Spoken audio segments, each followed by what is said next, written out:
Hey guys, welcome to another video. Today's interview is with Nadia Barbosa, co-founder of Tandem Experiences, which is a date night app that connects couples with experiences in their local market or while traveling. What's interesting about Nadia's story is the way that she is looking to take over her initial atomic network in the Toronto area before scaling nationally or globally with the platform, which has just now come out on the App Store. It's also interesting to hear her talk about the genesis of the idea to match couples with experiences as opposed to the traditional dating apps that are currently on the market that focus on matching individuals to then have conversations, but that don't really go a step beyond that to help them find the best experience for that actual date. And so what Nadia and her co-founder did was fill a niche gap in the marketplace for couples that are looking to change it up, find something new to do, and have a curated experience actually created for them. And she talks about how she's looking to do that with AI and automation in app as she looks to grow and scale even further. Nadia also talks about how she made the transition from 9 to 5 to full-time entrepreneurship with Tandem, as well as some of the struggles and learnings that she took away from making that jump not too long ago. It's also inspiring to hear Nadia's advice to herself for what she would have told her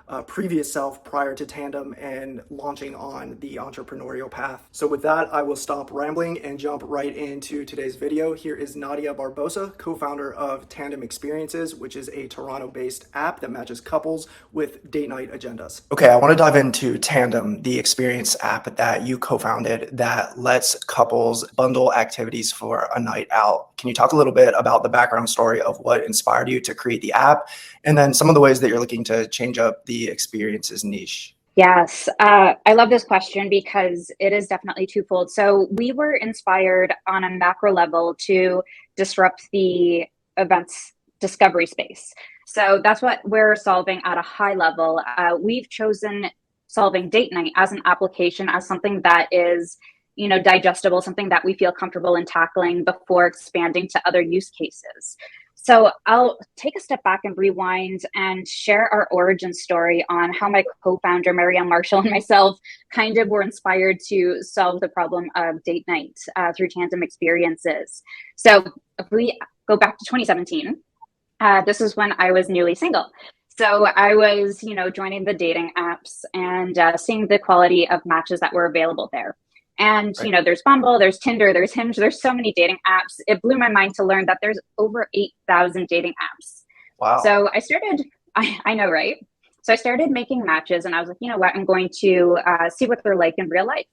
So I would go on these really kind of generic off the shelf dates that for me just really lacked a lot of thought and excitement. Kind of felt like I was, on a job interview because I was just going to so many Starbucks and going on coffee dates. And I was like, this is getting repetitive and boring. How do we make this better?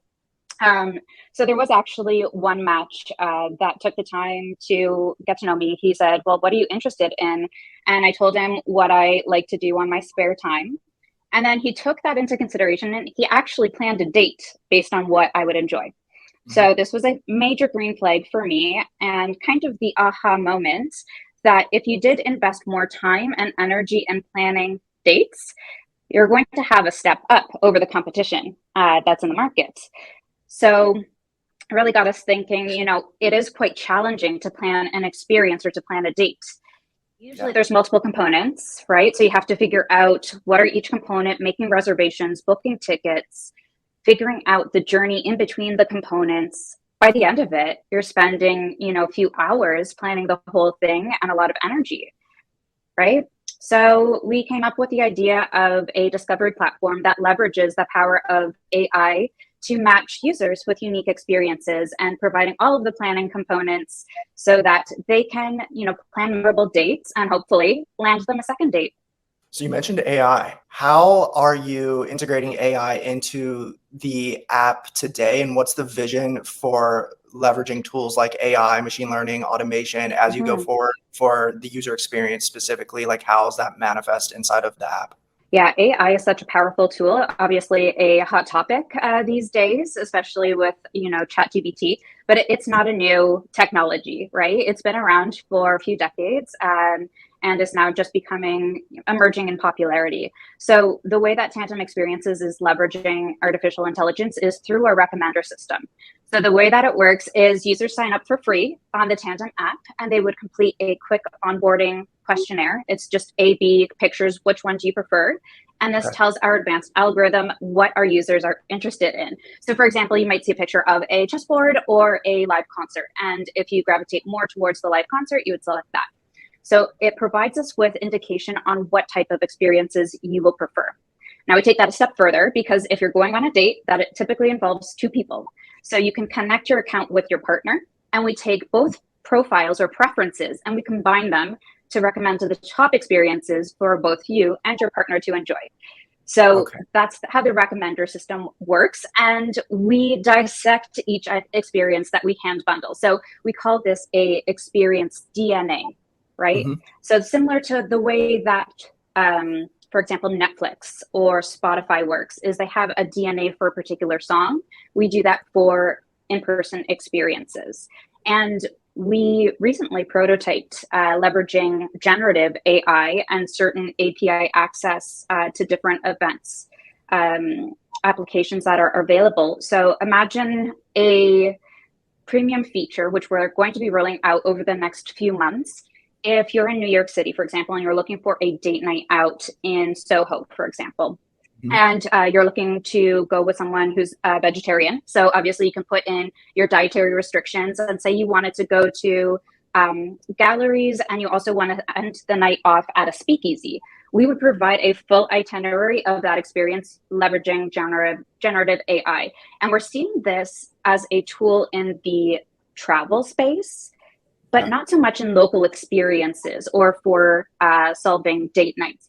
Yeah, and it's almost like the potential use case for what you guys are looking to do is infinite. And it's sort of like the other side of what, say, a Tinder or a Bumble or any of these other date apps do, because they're limited to creating and I suppose cultivating that match only up until a certain point. But then you Yes. guys can come in and say, to couples, like, we can help you create better experiences, specifically when you're traveling, ongoing. This isn't something that you just use up to a certain point and then you're done. Like, this is Totally. something, as your experience gets better, you're going to actually want to use it more and more, right? Well, that's exactly it. There's so much support to help people find love, right? All of the 8,000 plus dating apps available, and that Yeah. focuses on singles entering relationships. But what Yeah. about when you're already in a relationship? If you've already met your person and you want to nurture a healthy relationship, we're able Yeah. to provide that support to them. And it's really great because whether you're in your own backyard or in the city that you live in, or if you're planning a weekend getaway or traveling, you can leverage Tandem Experiences to find unique experiences to form a healthier, stronger bond in a relationship. And what's cool is you're kind of tapping into our future growth plan is partnering with the dating applications like Hinge and Bumble and Tinder, for example, so that we may be able to leverage our technology right in their application. So, for example, if you make a match on Hinge and you want to take it offline and meet in real life, we would provide the top date experiences for you and your match so that early on in a relationship, you don't know a lot about each other. So we're able to sort of prompt and say, well, what about these experiences? Oh man, yeah, that would be game changing, because as of Game now, changing. there's nothing that I'm aware of that helps to match up places or things to do after you match. That's actually one of the biggest pain points in my experience and having used some of those apps, is like, all right, after we match, like, how Yeah. do I even know what this person wants to do, and how do I know what would be a great date experience given my preferences and what they love too. So that's really Exactly. Because you have limited information because you're just meeting them for the first time. It's like, how do you know yeah. what they'll enjoy, right? So if you already have a pre-built profile with your interests and then we combine it, it's just like, all right, these are your top recommended experiences. Talk a little bit about the growth trajectory for Tandem as well. So you mentioned, back dating and looking for that person in 2017. You lifted off with Tandem a few years later. Where are you at now in terms of your user base, any traction in the market, numbers that you're able to share, and then what's that big next step or milestone that you're focused on getting to? Great question. So you're right. As of 2017 is kind of when we, started thinking about, well, wouldn't it be great if there was a solution like this? Yeah. We didn't start working on building Tandem experiences until about 2 years ago. So if I take a step back, I was working in corporate Canada in marketing and in business strategy for some of the world's most recognizable food and beverage companies. And I decided to upskill and do my MBA during the pandemic, which is where I had the fortune to meet my co-founder, Marielle Marshall, who is absolutely incredible, by far one of the smartest women I've ever met. She's technically inclined and leads all of the product development. So I was connected through the MBA program, where she was at the time building a recommender system for arts and culture in Toronto. I thought that was so cool. And I was like, okay, how do I get involved? I want to work together. And we started doing some market research while I was still in school. And then we decided on the use case of, a recommender system for the dating industry, since it is definitely needed. It's an underserved market. And when I graduated from the MBA, I worked full-time, joined as a co-founder. Since then, we've done lots of validating, testing, beta testing, building up our rosters of community partners. So I'm excited to announce that we are now live in the app stores, which is a huge milestone. We just actually launched publicly in the app stores a month ago, and we're already seeing users in the thousands, which is incredible. We're growing very quickly. I can speak to also our TikTok and our Instagram accounts. We're already at over 33,000 followers, which is great. We always provide, things to do in the city, different date ideas, dating advice, and whatnot. We've curated over 150 date experiences, and we work with over 130 community partners. So these would be independent restaurants, mom and pop shops, arts and culture organizations.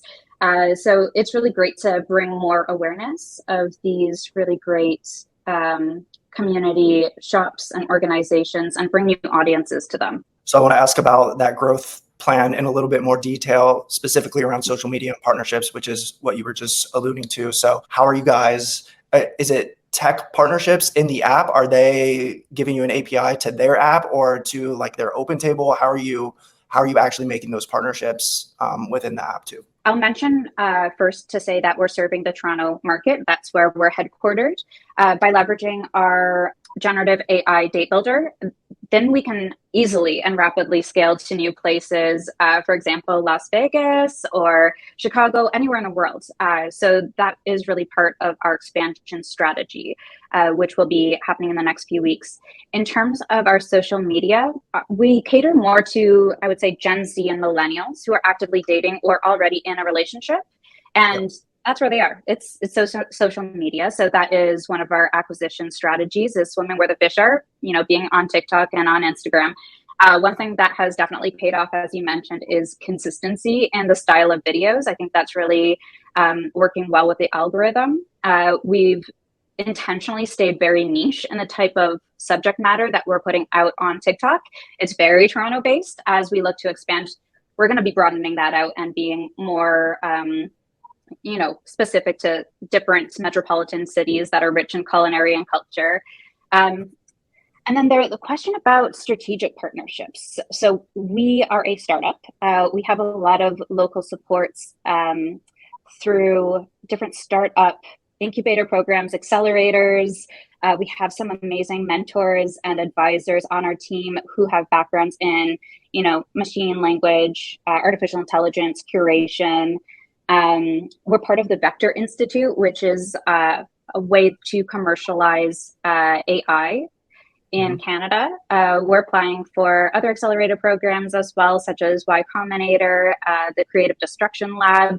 So they're able to help provide us with additional technological support to advance our features and our built-in capabilities. We have a great in-house developer, as I mentioned, Marielle Marshall, my co-founder, also is very technically inclined. She was actually recently asked to speak at a Google conference about AI and the performing arts, which is just incredible. And for our, different integrations, exploring, integrations with OpenTable so that we can bring in ticketing and have a one-click solution, which will just make the user experience even more improved and that much better. You were kind enough recently to also submit a contribution to the book that I'm currently working on around the customer experience and how you guys are using onboarding data specifically to make sure that when users sign up, they're getting an experience that's as tailored to them as possible. Can you talk a little bit more about onboarding specifically, what type of data are you looking to collect from people as they sign up? How important is simplicity and just having that seamless sign up process to you? And how would that be reflected as a user goes through and books continual experiences after that first sign up period? It's so important to have a frictionless user experience. We don't want to make anything onerous, especially the onboarding process, because you're going to lose potential users and customers. And as a startup, traction is so important. So getting it just right is really critical. And this is exactly why we have office hours for our users and our community partners to share what they like about our application so far, and what they don't like, and what they would like to see change. So using that feedback, we're able to apply it into the application quite quickly and make it really easy. So for example, that onboarding quiz, we don't want our users to think too long or hard about it. It's really just an impulse, like this picture or that picture, this picture or that picture. And then that gives our algorithm a sense of what they're interested in. The data that we collect is anonymized, so users don't have to worry about us, collecting information about them. It hasn't been tagged to them. But what we're able to learn is if they save a date, then we're able to provide them with more dates like that. So if we're seeing that users are saving more outdoor dates, or for example, a popular one has been our arcade-based dates, then we can start providing more dates like that, since we kind of know what they're interested in. And it also tells our curators, our in-house and our guest curators, to create more dates like that, because people seem to be really engaged with that. So we're able to influence the type of experiences by collecting this data, which is so cool. And we're really privileged to have access to this types of content and data just to really enhance the user experience. I want to pivot a little bit. We talked about Tandem and where you're looking to take the app, but going back to pre-Tandem, you went from the 9 to 5 world directly to this. Can you talk about how and why you decided to make that transition in terms of timing, preparation, and groundwork, and even how you thought about risk reward? What did that thought process entail? So I spent 10 years working more of a 9 to 5 style job in marketing, project management, and business strategy. And I was looking to get more of a formal business acumen, which is why I did the MBA. And when I started the MBA, my intention was actually to have a career in management consulting. So to my surprise, I chose the opposite, which is entrepreneurship. And it wasn't like an intentional thing. I just really was aligned and passionate about the type of work that my co-founder was doing at that time. I love advancing arts and culture. I love experiential events. I love to travel. So I think all of these things sort of culminated. And I wouldn't say it happened overnight or anything like that. It was definitely a decision that I made where I'm still young enough. You asked about the risk assessment, where I can start my own business and learn a lot from it. And there's always time. If I would like to get into consulting at a later date, I still can do that down the line. But now that I've been doing entrepreneurship and building a startup, I can't see myself going back to a 9 to 5 anytime soon, or ever, really. And I think part of the reason is I come from a family. My dad is really entrepreneurial. My uncle is really entrepreneurial. So I kind of saw firsthand the reward and the sense of pride that you get from building something from nothing, from idea to something that's in the market. And I've always really wanted to do something for myself, move my own goals forward. And, there's so many people that are stuck in a 9 to 5, and that's totally fine. But for me, I always kind of felt like I was working towards other people's goals and not my own. Yeah. And maybe even related to that, what is the biggest thing that you've learned or the biggest realization that you've had over the last, say, 3 years since taking off with Tandem that maybe you didn't know before you started? Is there anything that sticks out to you? There's so much, so many learnings that I've learned throughout this journey. I would say for me, yes, I did my MBA, but starting your own business is like a crash course in MBA where you're learning accounting, you're learning taxes, you're learning marketing, product development, user research. You're wearing all of the hats, and those are great skills to learn firsthand. But one of the learnings is that you can't do it all, and you need to give yourself some grace. You need to lean on your supports, and ask them for help when is needed. And also, if there's something that you don't enjoy doing, or there might be a more efficient way to do it, it's okay to outsource certain things. Things like user feedback and sales, investor relations are something that I personally think founders should take on and continue to oversee. But if there's things like taxes or setting up your digital analytics, you can always outsource that, right? So I would say that's definitely a learning. I know we've talked about before the importance of putting yourself out there, getting out of your comfort zone and networking, attending conferences, even if there is a cost to it. I think that there's just so much that you can learn, and it pays back in dividends. For example, we've paid out of pocket for certain conferences or networking opportunities, and I'm so grateful for that opportunity because they've connected me with some really wonderful people, brought me to different relationships or partnerships for the business, which I think is really incredible. Actually, one cool thing that I learned recently, which is something that I've been doing, is Rockefeller. When he used to network, he would write down every single thing that he learned about the individual that he was networking with. And he would kind of keep tabs, right? So by asking questions, he would learn these different facts about the people that he was networking with. And this really helped build different relationships and help advance his own career.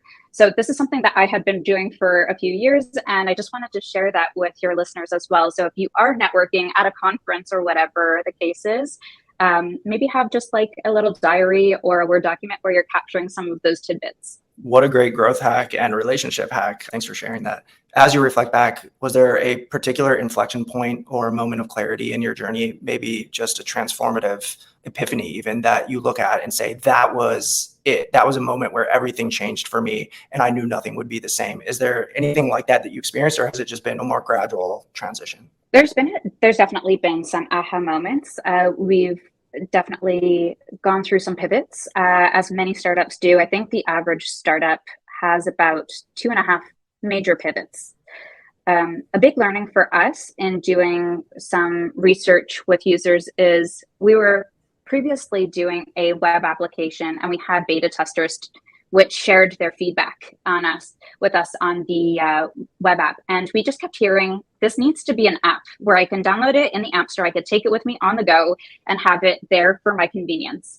And we were like, okay, yeah, maybe. But we also recognized that there would be it would take some time and resources in order to build this application. We eventually bit the bullet, and we're so glad that we did, because after launching in the app stores, we saw returning user rate jump 117% in the first month of launching in the app stores. So I think that was a big aha moment, is listening to your users and hearing what they want out of the solution. And then seeing the numbers reflect that change is huge. The idea of going from 0 to 1, like seeing what you've built actually be used. That's huge. Yeah. I think that's the best part, is like, we built something and you're like, it's so heartwarming that people use it and they share their testimonials that it brought them closer to their partner, or we had a user actually refer us to one of her friends because she was going out on a date and the gentleman wanted to bring her to a chain restaurant, and she was like, oh no, like this seems really cookie cutter. So anyway, she recommended Tandem Experiences and they had an amazing date. So hearing those testimonials and those shared experiences are like, okay, this is why we do what we do. That's really cool. Nadia, is there anything that I didn't ask you that you want to make sure that we cover, or anything that you want to leave listeners with as they move forward in their own entrepreneurial journey? Yeah, my one piece of advice for other entrepreneurs is that while feedback is your best friend and you should definitely consider it, you may have at times conflicting pieces of feedback, and it's difficult to know how to navigate those conflicting pieces of feedback. I would say that's quite common. Don't get discouraged. Keep asking and talking to people, and eventually patterns will emerge to navigate you on the right path if there is conflicting feedback. Hopefully I've inspired some of your listeners if they are, on the precipice of wanting to start their own thing, or even on the side. I know a lot of entrepreneurs keep their day job and do it on the side until they get the right traction. You know, if I could inspire anyone, I definitely say do it. Yeah, it's such a rewarding learning experience, and even just a great experience to join a startup culture or environment and learn from it. It's totally different from the 9 to 5 from corporate America, corporate Canada. And it's a very exciting ecosystem. It definitely has highs and lows, but I think overall it's a positive one.